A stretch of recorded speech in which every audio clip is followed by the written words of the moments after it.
The stars burned cold and silent as the Valkyrie convoy moved through the darkness of space. 3 warships surrounded a single diplomatic cruiser, their weapons hot and ready for any threat that might appear from the void. Inside the cruiser, Queen Cyreneth of the Valkyrie Dominion sat in her private chamber and reviewed the peace documents she would soon present to the hegemony. She had ruled her people for 200 years, and she had seen many wars come and go. This ceasefire would save millions of lives on both sides. She believed in peace, even when others called her weak for wanting it.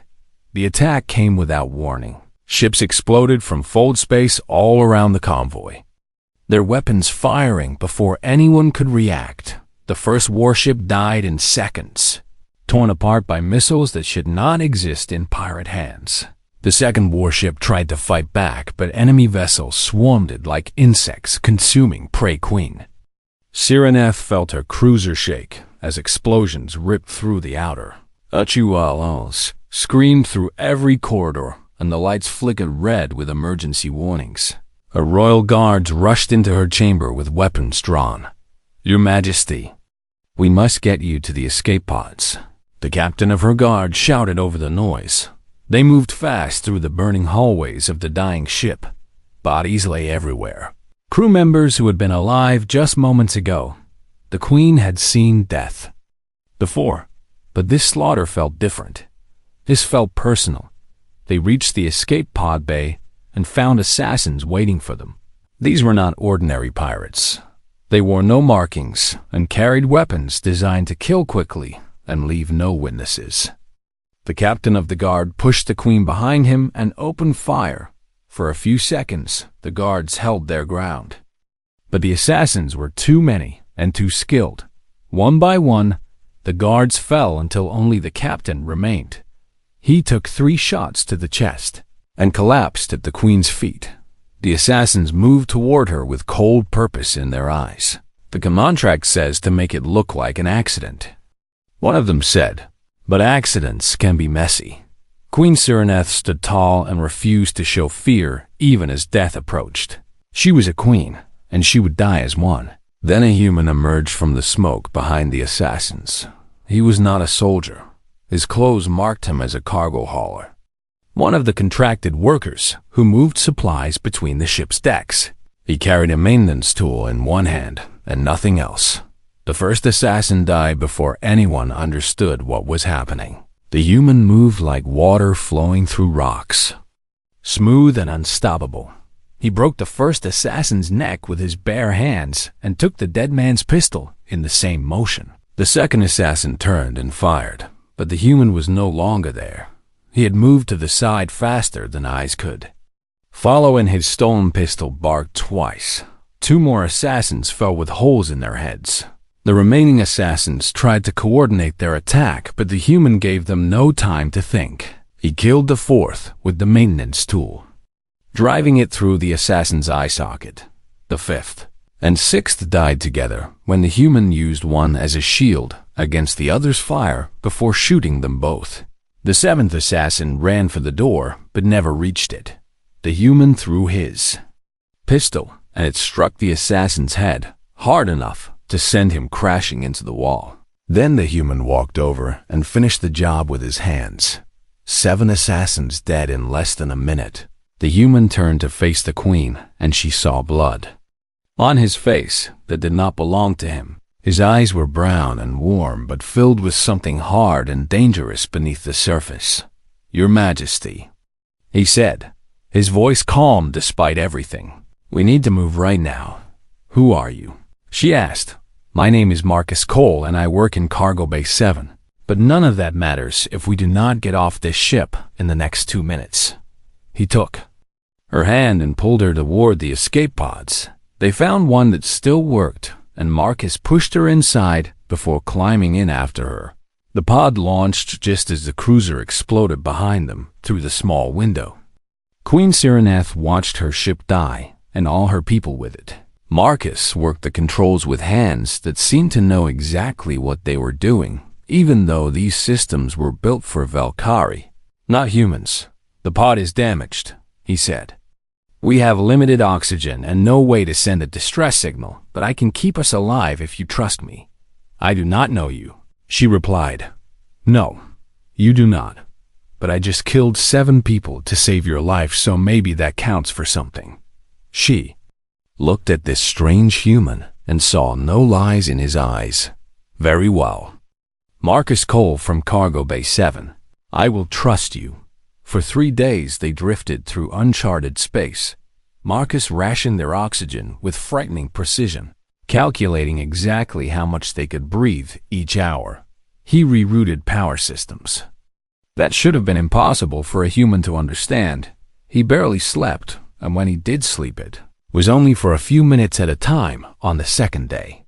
A pirate scout ship found him. Marcus told the Queen to stay quiet, and then he did something insane. He put on an emergency suit and went outside the pod with nothing but a cutting torch. She watched through the window as he crossed the void between their pod and the enemy ship. He moved through space like he had done it 1,000 times before. She saw him reach the scout ship's engine section and start cutting. 10 minutes later, the scout ship went dark and drifted away.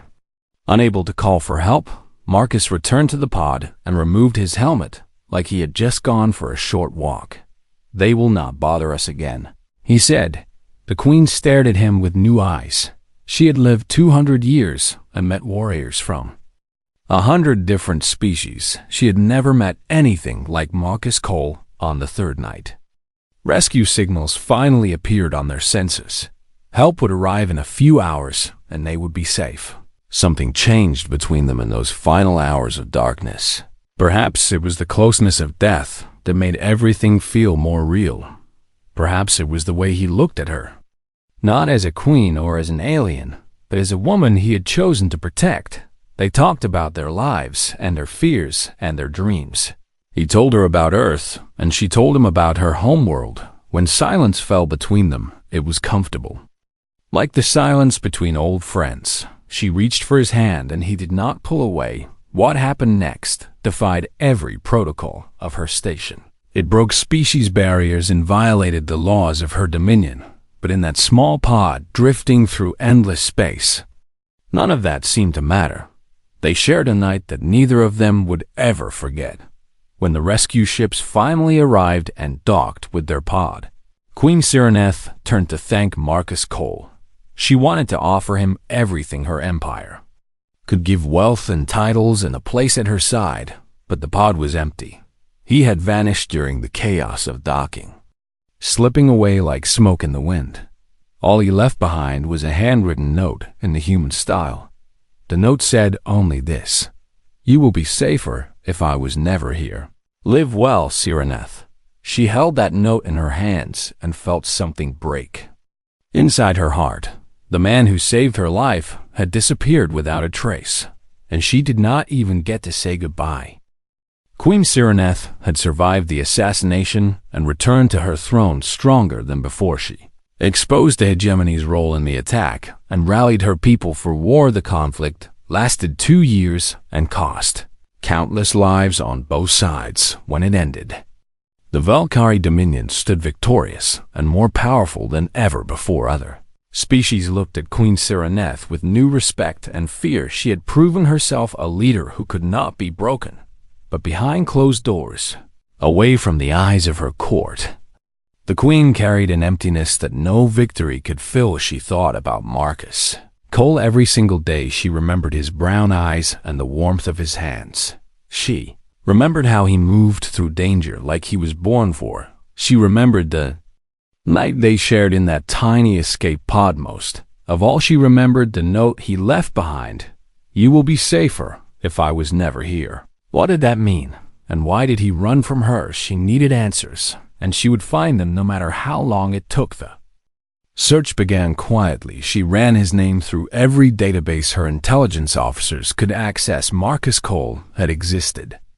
That much was certain. He had worked 12 cargo runs for a Terran shipping company before boarding her vessel. His records showed a simple man with no family and no criminal history. But after the attack on her convoy, Marcus Cole vanished from every system. His name produced no results anywhere in known space.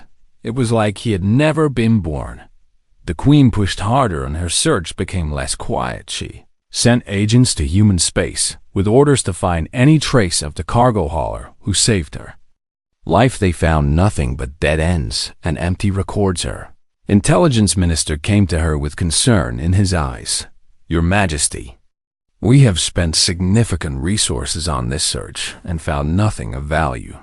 "Then spend more resources," she commanded, with respect. "Perhaps it is time to accept that this human does not wish to be found." The Queen looked at her minister with cold fire in her gaze.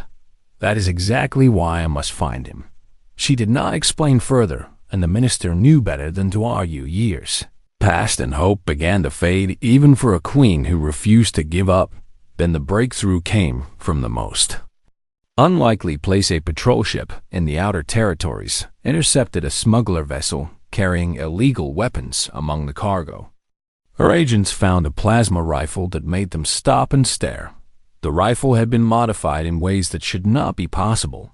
The technology was Valkyrie, but the modifications were unlike anything their engineers had ever seen. When the analysis report reached the Queen, she felt her heart stop in her chest. The modifications matched exactly the work Marcus had done on the escape pod systems. Same impossible understanding of alien technology, the same strange intuition that no human should possess. Someone out there still carried Marcus Cole's unique signature. The rifle traced back to a mercenary company operating in the Scattering. The Scattering was a lawless region of space, between civilized territories and the true void pirates and criminals and desperate. People called it home. No legitimate government could enforce laws there. The mercenary company called themselves the Voidbreakers. She took contracts that no one else would accept, hostage rescues in war zones and facility infiltrations behind enemy lines, extractions from places where death was almost certain. They were ghosts who appeared from nowhere and vanished when the job was done. Their leader was a human known only as Ghost. No one had ever seen his face or learned his real name, but he was legendary for doing the impossible and walking away alive. The Queen assembled a personal expedition to the Scattering. Her advisors begged her to reconsider. "Your Majesty, the Scattering is too dangerous for someone of your status. Send agents in your place and let them bring this human to you. A queen should not risk herself for a man who abandoned her." She ignored every warning and every plea. Some things could not be delegated to others. Some answers could only be found face to face. Her ship was small and fast and carried no royal markings. She traveled with only a handful of trusted guards who swore to protect her secret. They entered the Scattering and felt civilization fall away behind them. Here, there were no laws except survival. Here, weakness meant death. They found the Voidbreakers on a station called Rusted. Was a hollowed asteroid where criminals did business and questions got people killed. The Queen walked through dark corridors filled with dangerous eyes. Her guards stayed close, but she showed no fear. She had faced assassination and war, and the death of everyone she loved. A criminal station could not frighten her. The meeting was arranged through intermediaries who asked no names. She waited in a private room with metal walls and a single door. When that door opened, her breath caught in her throat. The man who entered was older than she remembered. His face carried new scars, and his body was leaner. Harder 5 years of running and fighting had changed him, but his eyes were the same brown eyes that haunted her dreams. Those eyes widened when they saw her sitting there. For a long moment, neither of them spoke. Then the Queen rose from her chair and faced the man who had saved her life and broken her heart. "Hello, Marcus," she said. He did not try to run or hide. He just looked at her with an expression she could not read. Something between grief and resignation lived in his gaze. "You should not have come here," he said, his voice rough with years of silence. "You really should not have come. I had to find you." She replied, "I had to know why you left. Knowing will not make you happy. I do not care about happiness. I care about truth. Marcus. Cole stood in the doorway and saw that the Queen would not leave without answers after 5 years of running. The past had finally caught up with him. He stepped inside and closed the door behind him. "Then I will tell you the truth," he said, "but you will wish I had stayed a ghost." Marcus led the Queen to his ship, a vessel called the Absolution. It was not a pretty ship, but it was fast and strong and full of secrets. His quarters were small and plain with nothing personal on the walls. A soldier's room for a man who never stopped fighting. They sat across from each other, and Marcus finally began to speak. "Before I was a cargo hauler, I was someone else entirely. I was a ghost, an operative for Earth's most secret intelligence division. We did not exist in any record, and we answered to no one except our handlers.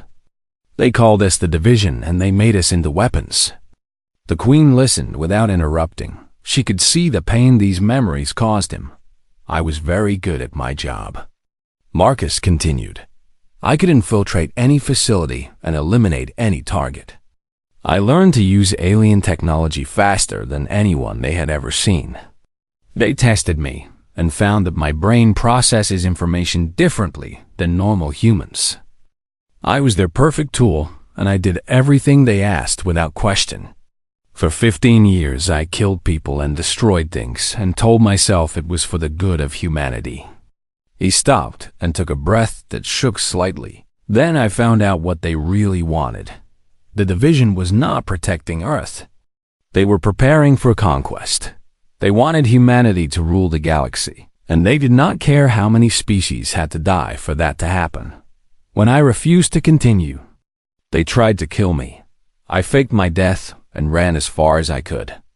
I became a cargo hauler because it was the most invisible job I could find. I thought I was finally free. The Queen finally spoke. Then you saved my life and everything changed." "Yes," Marcus said. "I broke my cover to protect you, and the division noticed. They started hunting me again, and I knew anyone close to me would become a target. You are a queen with 1 billion subjects depending on you. I could not let you become my weakness. So you left to protect me," she said softly. "I left because one more day in that pod and I would have fallen completely in love with you. I was already falling, but I could still walk away. If I had stayed, I never could have let you go." The words hung in the air between them. 5 years of wondering and hoping and grieving. And now she finally understood. He had not abandoned her because he did not care. He had abandoned her because he cared too much. "Marcus," she began. But an alarm cut through her words. Red lights flashed and a voice came through the ship's speakers. "Boss, we have a problem," one of the void breakers said. "Terran vessel just dropped out of fold space. It is a Black Ops ship and they are heading straight for the station." Marcus was on his feet instantly, all softness gone from his face. "They followed you," he said to the Queen. "The division has been waiting for me to surface. Your search led them right to me." There was no anger in his voice, only cold calculation. "Get your guards and meet me in the hangar," he ordered. "We need to run right now." The next hours became a nightmare of fire and death division. Operatives flooded the station and killed anyone who got in their way. They were the deadliest soldiers humanity had ever created. And they wanted Marcus Cole dead. The Void Breakers fought back with everything they had. These mercenaries were not ordinary criminals, but warriors who had survived impossible missions. Yet even they struggled. Against division training, Marcus moved through the battle like a force of nature. The Queen watched him fight and finally understood what he truly was. He predicted enemy movements before they happened. He turned every piece of technology into a weapon with a single touch. When one of his people took a bullet, he carried her 3 kilometers through maintenance tunnels while firing his weapon with one hand. Human beings should not be capable of such things, yet Marcus Cole did them without hesitation. They reached a secondary hangar where a void breaker Ship-weighted Marcus pushed the Queen aboard and turned to hold off their pursuers. "Go. Without me," he shouted. "I will buy you time to escape. I did not spend 5 years searching for you just to lose you again." She shouted back, "Get on this ship right now, or I swear I will drag you myself." For a moment he looked at her with something like wonder in his eyes. Then he smiled. A real smile that made him look younger. "You are very stubborn for a queen, and you are very foolish for a ghost." He climbed aboard and the ship launched into space with division vessels in pursuit. The chase lasted for hours across the scattering. Marcus flew the ship himself, pushing it past every safe limit. He knew tricks that the division pilots could not match. Finally, they lost their pursuers in an asteroid field and found a moment to breathe. "They will not stop hunting me," Marcus said as he checked the ship for damage. "The division never stops once they have a target." "Then we must stop them first," the Queen replied. "You make it sound simple." "I know it is not simple, but I also know you have something they fear. If they wanted you dead just for leaving, they would have killed you years ago. They are hunting you because you know something dangerous." Marcus looked at her with surprise and respect. "You are very clever for a queen. I have ruled an empire for 200 years. I know how power works. Now tell me what they are so afraid of." He was quiet for a long moment. Then he nodded slowly. "I know about the weapon," he said. "What weapon?" "The weapon that could destroy galactic civilization. The weapon that humanity's leaders want to use to make themselves masters of the stars. And I am the only person alive who might be able to stop them." Marcus pulled up files on the ship's holographic display images, and documents filled the air between them. The Queen studied each piece of evidence with growing horror. 5 years ago, before I left the division, I discovered their true mission. Human explorers found something in deep space, something ancient and powerful. A weapon built by a species that died before any current. Civilization was born. We do not know who made it or why. We only know what it can do. He zoomed in on an image of a massive structure floating in empty space. It looked like a metal flower with petals the size of moons. This weapon can destabilize the fold space network that connects the galaxy. Every species depends on fold space for travel and communication. Without it, civilizations would be cut off from each other. Wars would become impossible to fight across long distances. Trade would collapse and billions would starve. The Queen felt cold dread settle in her stomach. Whoever controls this weapon controls everything. "Exactly," Marcus said. "And a faction within Earth's government wants to use it. They plan to start a war between major powers. Maybe even blame your people for attacking someone else. While everyone is fighting, they will reveal the weapon and offer peace. But the peace will come with conditions. Humanity becomes the dominant species. Every other civilization bows to human authority or gets cut off from fold space forever." "This is madness," the Queen whispered. "They would destroy everything. They call it survival," Marcus replied. "Humanity is the youngest species in the galactic community. We are surrounded by civilizations, older and stronger than us. Some humans see that as a threat that must be eliminated. They would rather rule over ashes than live as equals. And you learned all this while working for them. I helped them locate the weapon and study its systems. That is why they want me dead so badly. I know how it works, and I know where the control facility is hidden. I am the biggest threat to their plan." The Queen stood and paced the small cabin. Her mind raced through possibilities and consequences. "If you have evidence of this conspiracy, why have you not shared it? Who would believe a deserter and a traitor with no proof? The files I have could be faked. The division has resources to discredit anything I say. I needed something more. Something undeniable. What could be undeniable enough? The weapon itself. Or at least a facility that controls it. If I could upload their internal communications from inside the facility, every message and every order from the conspirators, that would be proof that no one could ignore. But I could never get close enough alone. Queen stopped pacing and looked at him. You need me. You genetic signature and royal codes could authenticate the evidence. The galaxy would believe proof that came from the Valkyrie Queen. No one could claim I faked documents with your mark on them. So you want me to help you infiltrate a secret facility on Earth, the most dangerous place in human space for an alien. Yes, and if we are caught, then we die and the conspiracy continues. And if we succeed, then we save the galaxy and probably start the biggest political crisis in human history. The Queen laughed, a sound that surprised them both. You certainly know how to show a woman an exciting time. Is that a yes? It is a yes on one condition. Name it. When this is over, you stop running.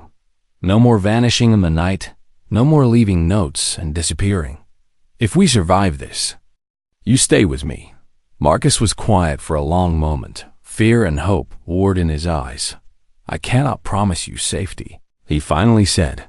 I am not asking for safety. I am asking for you, Cyreneth. I have done terrible things. I have killed more people than I can count. I am broken in ways that might never heal. Then let me help you heal. Let me be more than a memory you run from. He reached out and took her hand. His fingers were rough with old scars, but gentle against her skin. If we survive, he said, I will stay. I promise. They planned the mission during the journey to Earth. Marcus knew the facility's location and security systems the Queen provided, resources and contacts within human space together.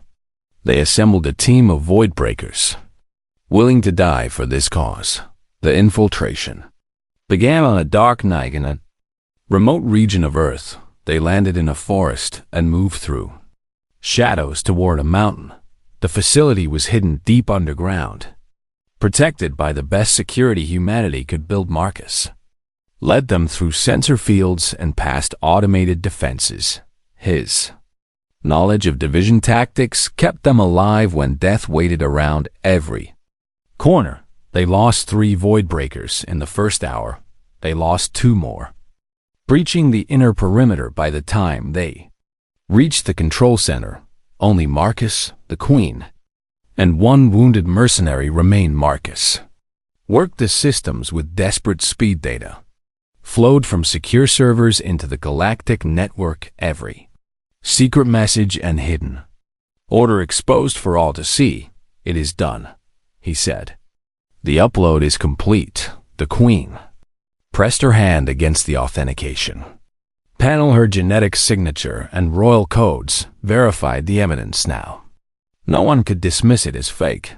Then the door exploded inward, and the division's commander walked through. He was an old man with cold eyes and a soldier's posture. Behind him stood a dozen operatives with weapons raised. You never understood, the commander said to Marcus. This is not about power. Humanity is surrounded by threats we cannot fight. The weapon is our insurance. The weapon is our survival. No, Marcus replied. The weapon is fear, and fear makes us into the monsters we claim to fight. You would doom your own species for aliens who will never accept. I would save every species from becoming slaves to human terror. The commander raised his weapon. Then you will die a traitor. Marcus moved faster than anyone expected. He grabbed a detonator from his belt. The charges he had planted during their infiltration. I am sorry, he said to the Queen. I promised to stay, but some things matter more. Marcus. No. He pressed the button. The world turned to fire and thunder. The facility collapsed around them, burying the weapons controls under 1,000,000 tons of rock in the chaos. The Queen felt strong arms wrap around her. Marcus shielded her body with his own as the ceiling fell. Darkness took them both. Light returned slowly, painful and bright. The Queen opened her eyes and found herself in a medical chamber. Valkyrie doctors surrounded her bed with relief on their faces. "Your Majesty, you are awake," one of them said. "We feared the worst." "How long?" she asked, her voice rough. 3 weeks. You were buried under debris for 2 days before rescue teams found you. Your injuries were severe, but you will make a full recovery." Memory flooded back and she grabbed the doctor's arm. "Marcus, the human who was with me. Where is he?" The doctor hesitated and fear gripped the Queen's heart. "Tell me now." "He is alive." "Your Majesty." "Barely. He used his body to shield you from the collapse. His injuries are beyond anything we have treated before. But he is alive. And he's fighting to stay that way." Relief washed through her so powerfully that tears came to her eyes. "Take me to him, Your Majesty. You need rest. Take me to him, or I will walk there myself." They brought her to his room in a floating chair. Marcus lay on a medical bed surrounded by machines that hummed and beeped.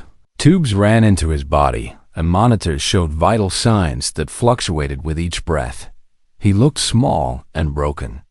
Nothing like the warrior who had defied death so many times. The Queen took his hand and held it tight. "You foolish, stubborn, wonderful human. You promised to stay with me, and I expect you to keep that promise." Days passed, and then weeks. The Queen refused to leave his side, except when duty absolutely demanded it. She handled the political crisis from his hospital room. The conspiracy's exposure had shattered human unity.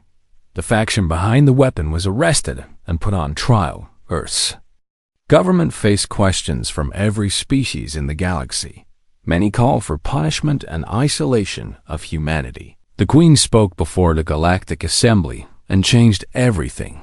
"You have seen evidence of a terrible plot by some humans," she said. "You have every right to fear and to demand justice. But I stand before you because of a human who gave everything to stop this evil. He saved my life, not once, but twice. He sacrificed his body to destroy the weapon that threatened. Use all. Humanity has individuals who would do anything for power. So does every species in this room. But humanity also has individuals who will sacrifice everything for what is right. I choose to judge them by their best, not their worst. I ask you to do the same." Her words carried weight that no other voice could match. The Queen of the Valkyrie Dominion, victim of human assassins, speaking in defense of humanity. The Assembly voted for reconciliation instead of punishment. Earth would face consequences, but not destruction. Humanity would remain part of the galactic community. Marcus woke up on a quiet morning when spring was turning to summer. The Queen was beside him as she had been every day. His eyes opened and found hers, and he smiled weakly. "You look terrible," she said, tears running down her face. "You should see the other guy," he whispered. She laughed and cried at the same time. "You almost died, you stupid man." "I know, but you are safe, so it was worth it. I told you I do not want safety. I want you." "Well?" he said, squeezing her hand. "It seems you are stuck with me now. I can barely move my legs, and I have more metal in my body than bone. Running away is no longer an option." "Good. Then you will finally keep your promise." Recovery took months, and progress was slow. Marcus had to learn to walk again, and his left arm never fully regained its strength. Some days the pain was so bad he could not leave his bed. But the Queen was there through all of it. She held him when the nightmares came. She pushed him when he wanted to give up. She loved him when he felt unworthy of love. 1 year after the facility collapsed, they stood together in a garden. It was a private place on a quiet world, far from politics and crowds. Twin suns set on the horizon, painting the sky in colors that had no names. Marcus looked at the woman beside him and felt peace he had never known before. "I spent most of my life running," he said. fighting and hiding and never staying anywhere long enough to matter. I never thought I would find something worth standing still for. And now, she asked, now I am exactly where I am supposed to be. She leaned against him and he wrapped his arms around her. The galaxy is watching us, she said, a queen and a human, together. Some will say it is wrong. Some will say worse things than that. Does that bother you? Not even a little. They can watch all they want.